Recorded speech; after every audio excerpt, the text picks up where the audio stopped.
Imagine being the greatest football nation on earth. 5 World Cup trophies, legends like Pelé, Ronaldo, Ronaldinho. A country where football is not just a sport, it's a religion. Now imagine losing, again, and again, and again, for 24 years straight. Not because they lacked talent, not because they lacked passion, but because of something far darker. Something that began on a single night in 1950 and haunted Brazil for over 2 decades.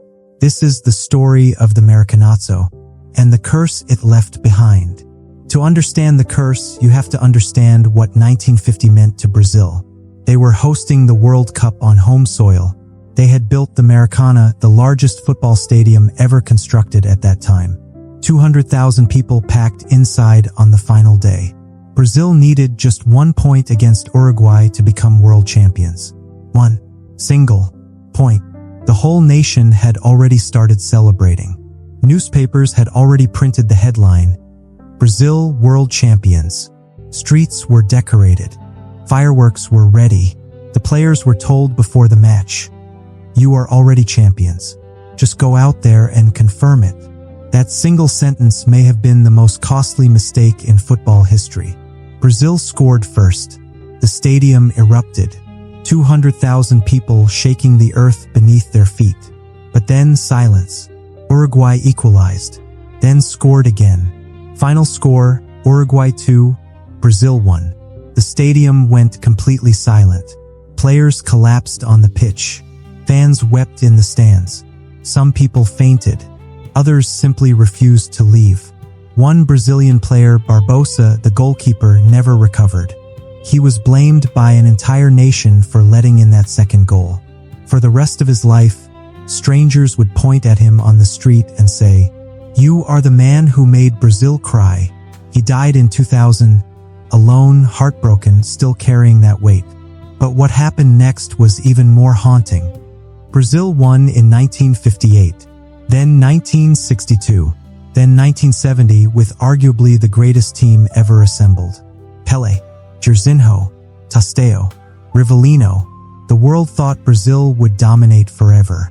But after 1970, something shifted. 1974, eliminated in the semifinals. 1978, 3rd place. 1982, one of the most talented Brazilian teams ever built. Zico, Socrates, Falcao. They played the most beautiful football the world had ever seen. And they were knocked out by Italy in the group stage. A match Brazil needed only a draw to advance. They lost 3-2. 1986, quarterfinals. Lost on penalties. 1990, round of 16. Lost to Argentina. Every single tournament so close, yet so far.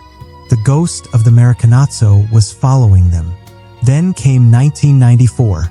Brazil arrived in America with something different, discipline. No more playing beautiful football for the crowd. This time they came to win. Romário, Bebeto, a defensive wall that barely cracked. They reached the final against Italy. 0 goals after 120 minutes. Came down to penalties. Roberto Baggio, Italy's greatest player, stepped up for the final kick. He needed to score to keep Italy alive. He missed. Brazil were world champions again for the first time in 24 years. The curse of the Maracanazo finally broken, or so they thought. Because the nightmare wasn't over. 2006 quarterfinals. 2010 quarterfinals. 2014 on home soil again, they were destroyed 7-1 by Germany. The most humiliating defeat in Brazilian football history. A new wound, a new scar, a new curse. Some say the ghost of the Maracanazo never truly left. It simply changed its shape.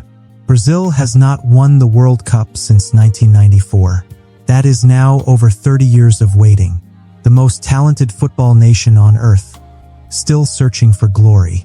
Still haunted by one night in 1950. So the question is, can Brazil finally break free?